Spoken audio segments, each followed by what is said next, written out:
to us. That's right. We had girls in the studio that were willing to take all their clothes off, which is always a good thing. A girl called up to play Guess What's in My Pants. Jimmy. We had a strap-on show the other day. Jimmy scares girls away. They walk in, and he looks like he's going to be a problem. He looks like no matter what they do, he's going to want to go one step more than they're willing to go. Yeah. Like they could want to take their like the girls the other day. They came in completely naked, took that wiffle ball bat right up there, lubed it up, and stuck it right inside them. And we measured how deep it went. Everything's fine. With Jimmy, they're probably thinking he's going to want to stick it up my ass. Like just that one step where it's probably going to be a problem. Yeah. So they don't even want to get started. When you think about what Jimmy talks about, and then you wonder what the skeletons are in his closet. Yeah, what could there possibly be in there? He's got to be holding something back. It has to involve murdered children. It's all I could imagine. It's got to be kids, death, rape. He's just going to have like another room that he's dug out in his basement or something like that, but he's just got him down there bound and gagged and tries out his new bits on him. What a little creep. By the way, speaking of Bob Kelly, he gave us the famous cast. All right. Oh, yeah. How's that going on the auction? Yeah, on our O&A auction, it's up to $1,300. Nice.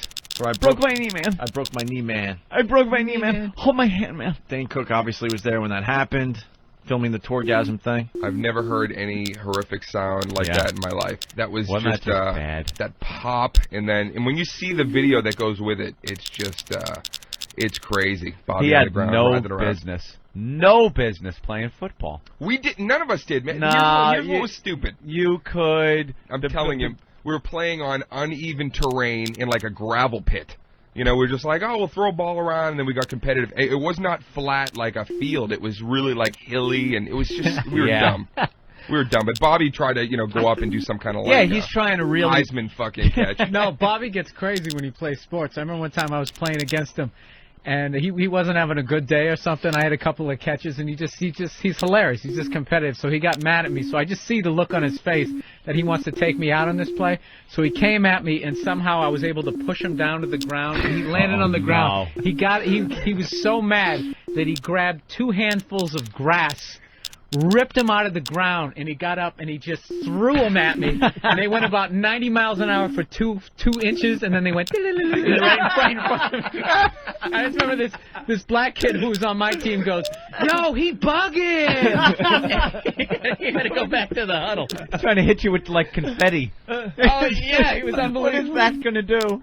The rage. Angry little guy. He's the most competitive guy I know. And I admit, I'm pretty competitive, but we had when we used to have a game back in '93. I don't know if, Billy, you were part of this awful, horrible thing. It was called Punch Each Other in the Asshole. No, I would have remembered that. Yeah, that's something you don't forget. Okay, so we started this thing where we would just start randomly, if the other one was walking in front of you up the stairs, we would not just punch. We would uppercut and try to hit taint, try to hit anything we could. Full tilt boogie punch into your asshole. And it became like Bobby and I being so competitive about it that we actually had to sit down, I'll never forget, sit down and have a very serious conversation about it, where it involved us looking at each other going, we gotta stop punching each other. This is really, like, can we call it even? Are we, we have to stop doing this. And we couldn't. I mean, for the longest time, we just still had to, and we wanted to make each other, shit our pants. It was like a full, the hardest hit you could imagine. I want to know how that starts. One of you had to come up with it. You didn't both come up with the idea at the same exact time. Who punched whose ass and it's pretty first? brave That's what to be the road the will do person. to you, man. I was going to say, it's pretty brave for the person to introduce that to other guys. Yeah. Hey, guys, I got a great new idea for us to pass the time. I would think to do the classic leg sweep. If No. someone was in front of me, I would never We used to do blindside tackle. One guy would, be on all fours behind someone, and then you knock him over the guy. Oh, yeah. With that, when he was the bottom of the shoe kick.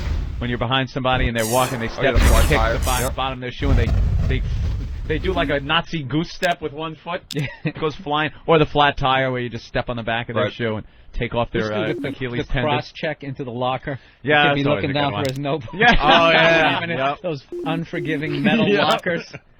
I like the coin slap. Anytime somebody's counting their change, you're like, what do you think I can? You just hit it underneath. It's just like this rainbow of currency.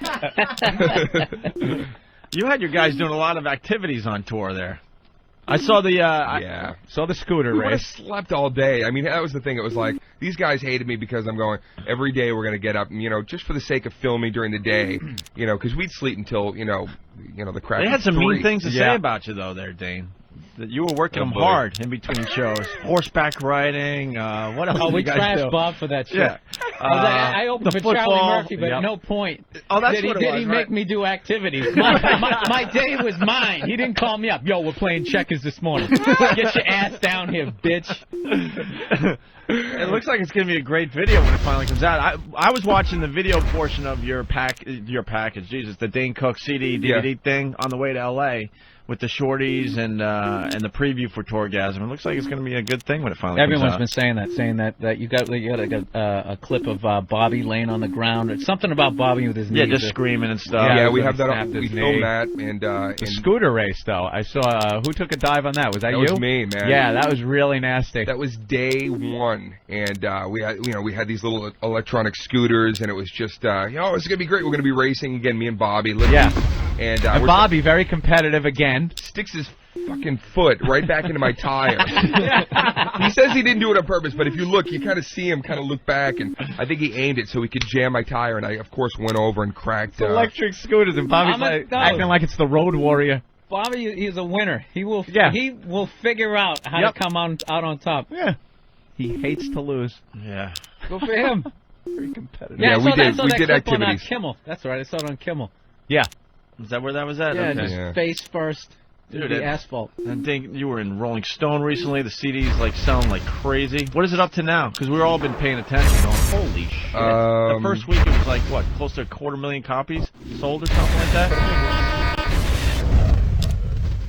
I like the. Yeah, went gold. We went gold. I like the. I don't know when they know the exact number. Barry Katz knows exactly how many units. Of course he does. He knows exactly. But the Gold, CD, really? The CD's gotten gold. Yeah, went gold. You can't really and, call it a CD because you have the DVD in there and all sorts of stuff. But Yep. Yeah. What is Is it? the way What's that? people should do it. Half a million? It's gold or a million? With the double album, we've shipped almost 500,000. So once you hit 250, that's gold on a double, and then platinum is probably a few weeks away. Yeah.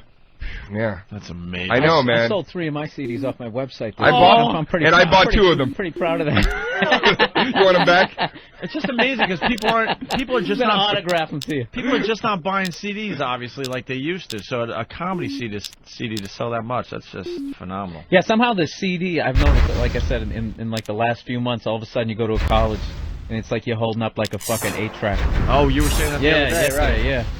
It's just, now they all want like a DVD because they can get the shit for free somehow, you know? Yeah. Somehow. Just ask Steve. He knows. Let's say hi to Burn anything for us. Yeah, Mike on Long Island. Mike, what's up? Hey, boys, how you doing? All right, Hey. what's up? Good. Dan, I was at a show last night. Wonderful job. Thank you, dude.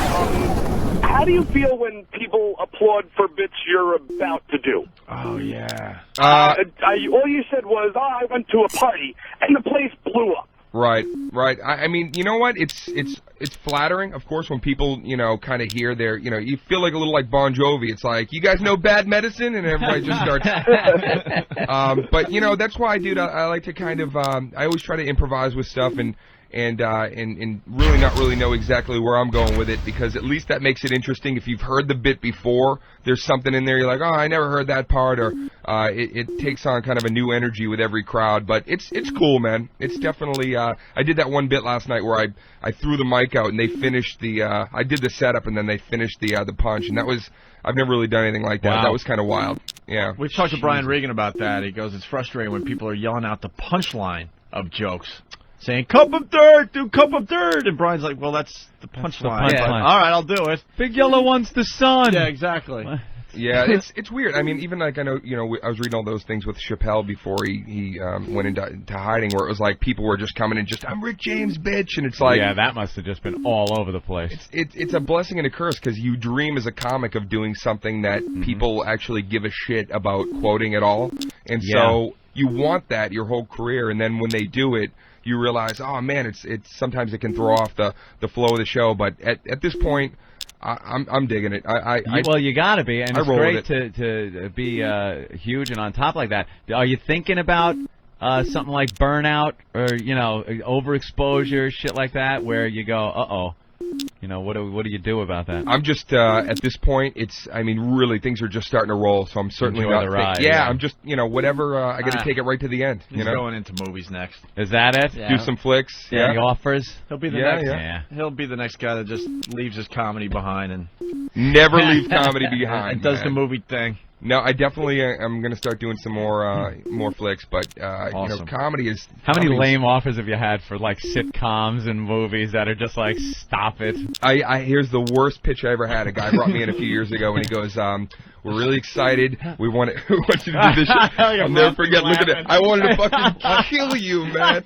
I got Barry next to me. And Barry's Can we like, get Barry "This is on the gonna- air? Barry, we love when you come on Barry. the air with us. Come This on. is gonna be the best pitch you've ever. Everyone heard, imitates man." Barry, and when we do it, no one understands who we're imitating. Well, but we have him in studio today. So You have to see him. He's the only guy I know who wipes his teeth while he's talking to you. Listen, so the guy brings us in, and he goes, "Here's the show." And this was the actual pitch. He goes, "Okay, you're a teacher. You're like a substitute teacher." And so far, I'm like, okay, that hasn't been done, a million times. But yeah. And he's like, "And the kids love you, but here's the deal.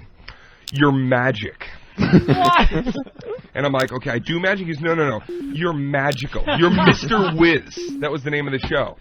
You're Mr. Whiz. And he had me driving like a rainbow VW Bug, and I do my spells on the kids, and I mean, it was just Wow. to sit there and hear this. You're like, have you seen my stand-up? First of all, am I doing Wow. anything like what you're talking about? Mr. Whiz. I'm Mr. Whiz every week. I think I was on notice for a month after that. And, well, you should have been. like Barry said up to me. That is horrible. And what year was this Barry. about? Buddy, This you're going was- to be a big star. 98 or 90. I don't know. It was, 98. just, Well, it was you know, bad. it just would have been bad effects, like bad cheap sitcom special effects for your magic. Yeah, where you stay still. Yeah. And then they put the other person who's supposed to appear around you, but that But you kind you've of see moved that a little bit in between.